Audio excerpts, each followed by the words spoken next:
د دې خلکو مننه ادا کړه. زه ډېره ستاینه کوم چې داسې خلک ډېر کم پیدا کېږي چې هغه دا شاعران راټول کړي، هغه دا ملګري راټول کړي او داسې پروګرامونه راجوړ کړي.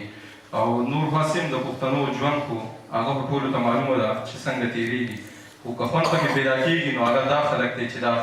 ژوند ښایسته کړي. مشاعره به ټول ملګري راغلي دي، استادان دي زموږ،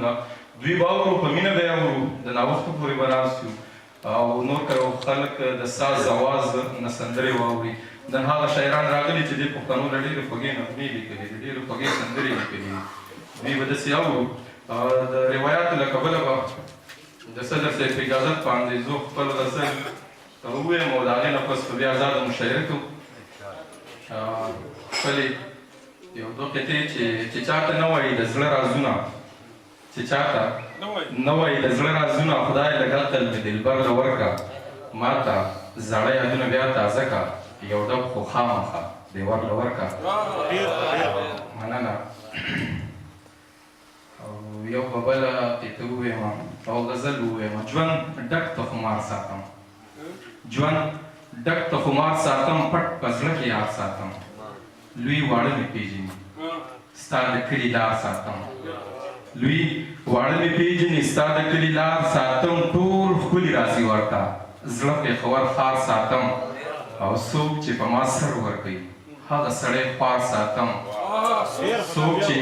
په ما سر ورکوي هغه سړی خوار ساتم، او رابشي نیازک زما غر چینار ساتم. ستا د زړه د سره ځم یار د پېښوره ځم، روغ زړه مې راوړی و ما زړه ستا له دره ځم، ستا د زړه د سره ځم یار د پېښوره ځم، روغ زړه مې راوړی و ما زړه ستا له دره ځم،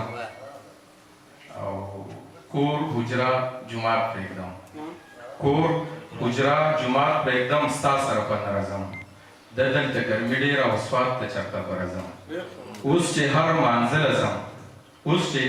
هر مانځله ځم اخم د مازدیګر ځم، اوس چې مننه اوس چې هر مانځله ځم اخم د مازدیګر ځم، لا خو مې سر مات نه دی څنګ به د سنګره ځم، لا خو مې سر مات نه دی څنګ به د سنګره ځم، وایم د نیازک سره زه په لار سندره ځم. دغه دوه شعرونه، دوه غزلې او دغه یوه قطعه. او د نظار صاحب ډېره مننه کوو چې پرون یې څو ورځو نه بار بار دغه په رابطه کې وو، دوی وو او بیا عابد صاحب دلې الله دې دوی زموږ په سر باندې سوري لري چې د داسې خلکو سره مخامخ کړو. یقینا مونږ چې په لاره باندې هم راتلو عابد صاحب به دغه وی چې د صحابه خلک ډېر مینه ناک خلک دي، په شعر پوهېدونکي خلک دي، او واقعي هغه که مونږ د اورنګزېب لالا د حجرې ته راغلي شرافت لالا و ډېرې د خوند خبرې، او بیا چې دا د خوند رنګ شپه مو تېره کړه هغسې شپه مو بیا راوړې ده، هماغسې یادونه به د ځان سره خپل ملکنډ ته وړو. او د ټولو نه وړاندې به شاعر ملګري راغواړم، خو د هغې نه مخکې د ودان عثمان خیل هغه غزل به درته ووایم چې د ځمکې غم دی مونږه تر فلک راوړی دی، د ځمکې غم دی مونږه تر فلک راوړی دی، غوږونی سه جانانه زړه مې ډک راوړی دی، د ځمکې غم دی مونږه تر فلک راوړی دی، غوږونی سه جانانه زړه مې ډک راوړی دی، او ملا کمار باب جومات ته رانه نو دا دی، ملا کمار باب جومات ته رانه نو دا دی، جومات ته دې سړي ولې ټوپک راوړی دی، ملا کمار باب جومات ته رانه نو دا دی، جومات ته دې سړي ولې ټوپک راوړی دی، او دا وینې دا سړي چې پرې ولاړ دی تالاشي کړي، دا وینې دا سړي چې پرې ولاړ دی تالاشي کړي، دا بم هغه سړي په دې سړک راوړی دی،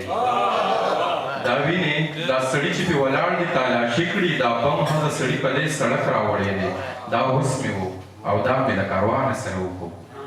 دا وس مې و او دا مې له کاروانه سره وکړو، د خپل سالار نیلي له مې چابک راوړی دی، او تا وې زه مینه نه کوم تصویر دې واپس واخله، تا وې زه مینه نه کوم تصویر دې واپس واخله، ما نه راوړو خو ما په دغه ټک راوړی دی، او دا سیمه به څوک نه پېژني، دا څنګه کېدی شي